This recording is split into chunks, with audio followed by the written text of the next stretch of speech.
Welcome to part 2 segment of this DAX video. In case if you have not watched the part 1 video, go back to watch it for better understanding. Let's continue with the next topic. The next topic is evaluation context. Evaluation context is the environment in which DAX expression is calculated. You are doing your calculation here. This is the environment. It's either you are filtering your table or you are adding columns to your table. So whichever one you are doing here is under evaluation context. Evaluation context, when you master it, you can solve 70% of DAX problem. Now, there are two evaluation contexts in DAX, the filter context and the row context.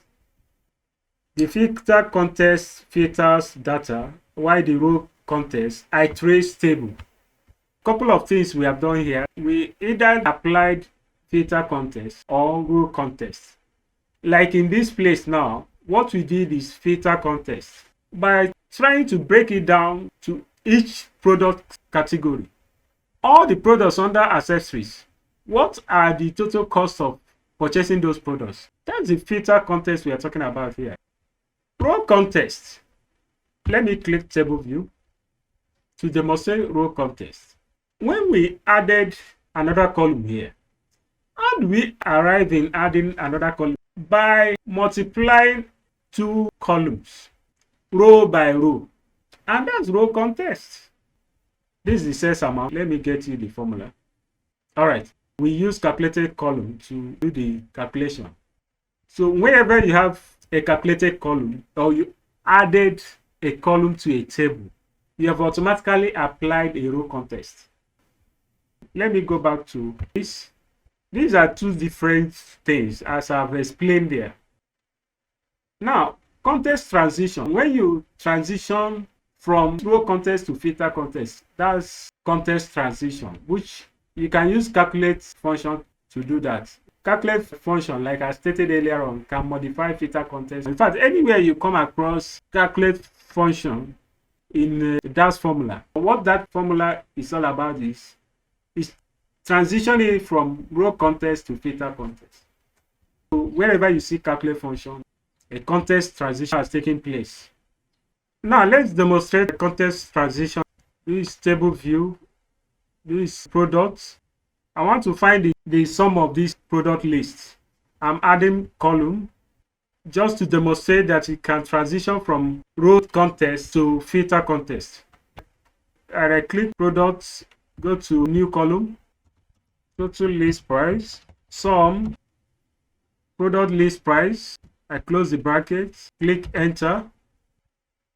As you can see, this is the new column created containing the sum of the list price. As you can see here, I have the same values. So every row here has this total sum of the list price. There's no filter. So it just calculated the sum and put it row by row in this column. Now let's add filter to transition it from this row context to filter context. So what I do now is to add calculate. I close the bracket and click enter. As you can see, the values have changed. So we now have the accurate values with the total sum, which we will have in our visuals. So it has now transitioned it from row context to filter context. That's what we mean by context transition. The next topic is variables. Variables means writing complex queries in a simplified form to improve performance. Not only improving performance, also it helps you to be able to coordinate your complex queries. Another advantage of using variables is that if you use variables in a DAX formula, it makes the code easier to read and understand, and also easier to debug. So there are a whole lot of advantages of using variables. You can check them out online. The syntax is as follows: var variable name equal to expression, return You now return your DAX formula using the variable. Let's go to Power BI to do demonstration. Let me put in visuals. Drag this total sales amount under products category. I want to use variables to calculate the difference between two product categories in terms of sales. The two product categories are buys and clothing. Now, let me first of all calculate this thing without variables. I come to sales, new measure, total sales amount for buys. I say calculate total sales amount, products category equal to buys. I close the parenthesis. Calculate sales amount, product category equal to buys. I click OK. So let me drag it to my visuals. As you can see, this is the total sales amount for buys. So let me go ahead and get the total sales amount for clothing. I have to create a new measure under sales, new sales measure. Let me copy this. Since I've done that before, total sales amount for bike. Copy this. Same thing. Total sales amount for clothing. I click enter. Let me add it over here. Total sales amount for clothing. This is the total sales amount for clothing. Now I need to find the difference between total sales amount for bikes and the total sales amount for clothing.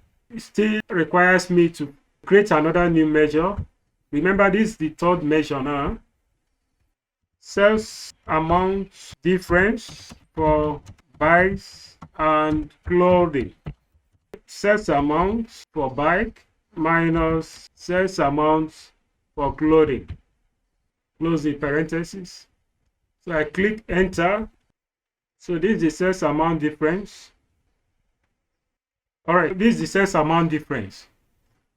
As you can see from here, I had to use 3 measures just to get sales amount difference between bikes and clothing. It's unacceptable.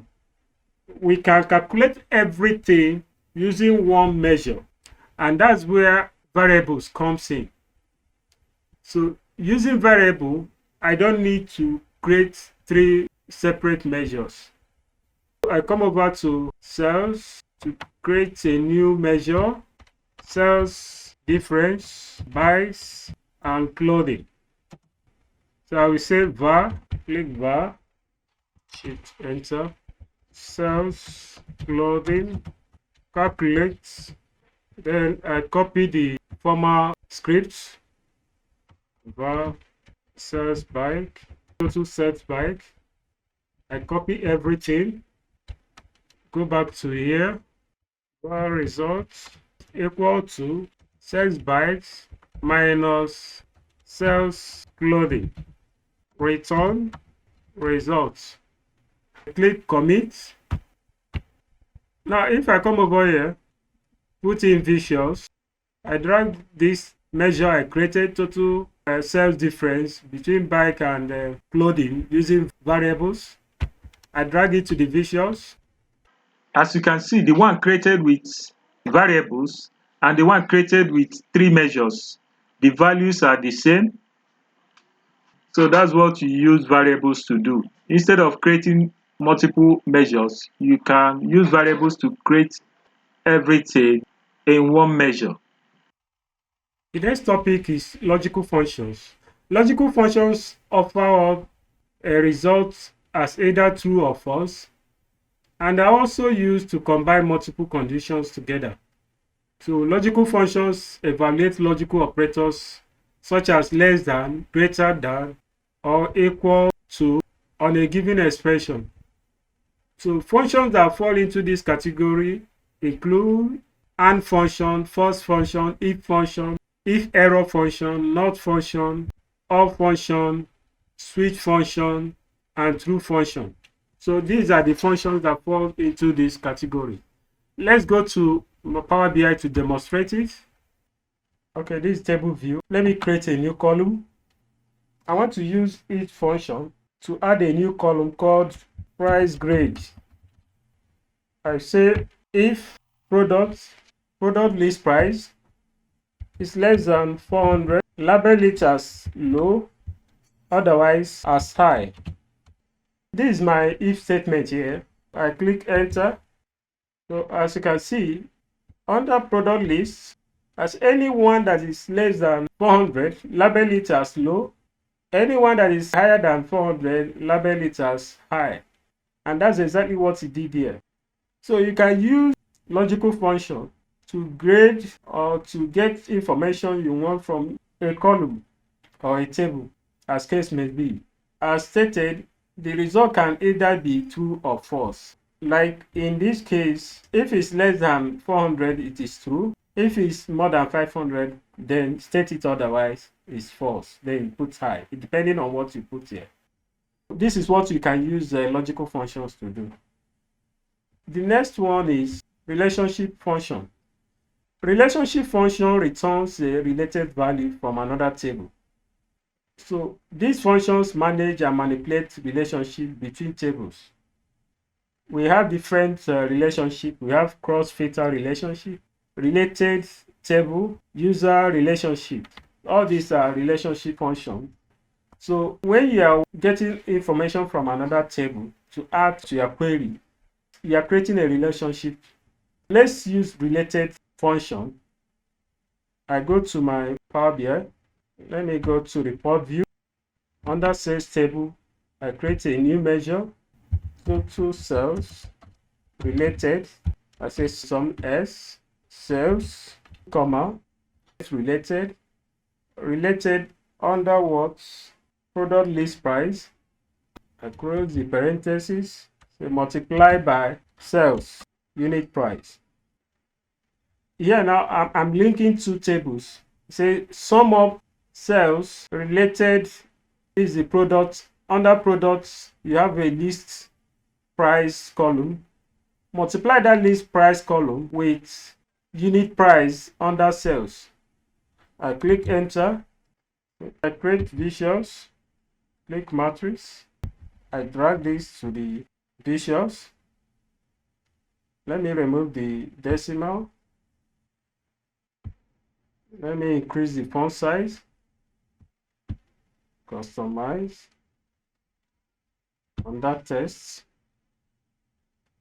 let me increase the font size to 16. Apply. This is the total sales.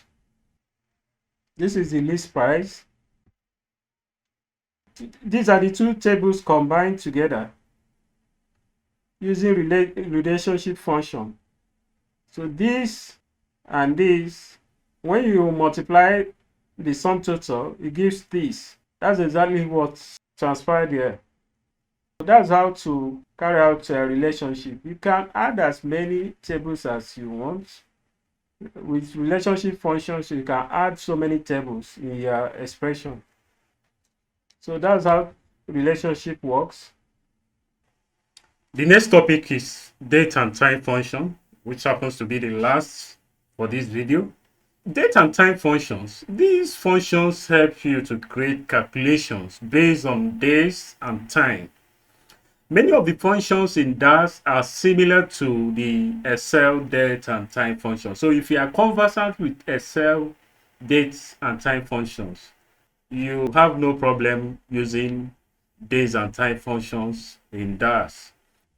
Common date and time functions in DAX include, as you can see from here, all these are date and time functions in DAX. Now let me go over to Power BI to do a demonstration. I want to calculate which day of the week that recorded the highest sales. So I'm using my sales table. This is the sales amount. So let me go ahead to create a column. I right click, sales table, click new column, name it day of the week. Now under this formula tab, I say weekday. weekday has appeared on my IntelliSense. So I click this. All the time functions are here. Once you type the first two letters, the thing will appear, whichever one you want. So I use this, comma. Yeah, now it's giving me 1, 2, 3. Sunday is 1, Saturday is 7. I want to start counting from Sunday. So Sunday is 1, put down 1, close the parentheses, and click enter. As you can see, these are the day of the week based on what I typed here. Let me go to the report view to create the visuals. Let me use the chart. Day of the week, the column I created. As you can see, this is the chart showing me all the sales made in each particular day of the week. This is Sunday, and this is the total sales made on Sunday.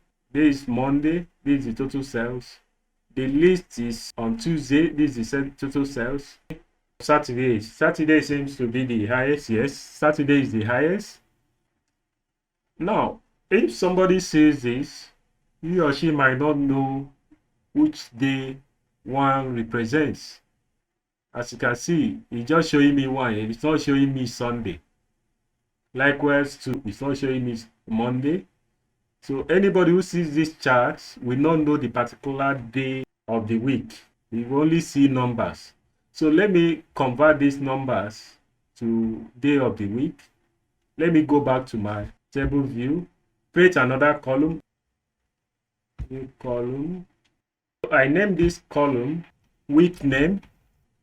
I say format, says day of the week, comma,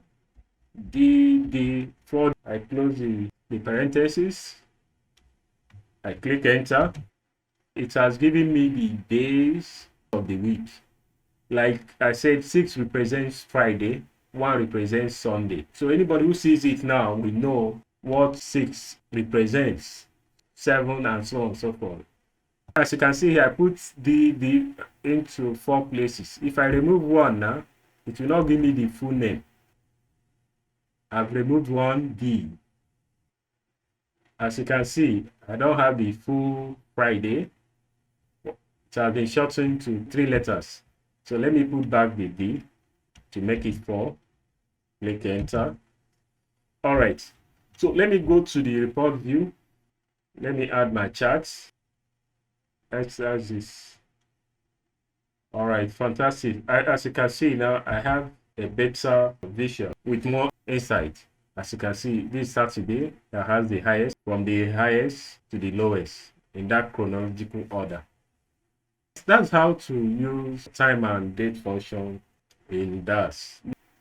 That's the much I can take for this video. If this video is helpful to you, please kindly subscribe, hit the notification button so that you'll be duly notified whenever I release video. Don't forget to share my videos to your friends and loved ones. Thank you for watching. See you in my next video.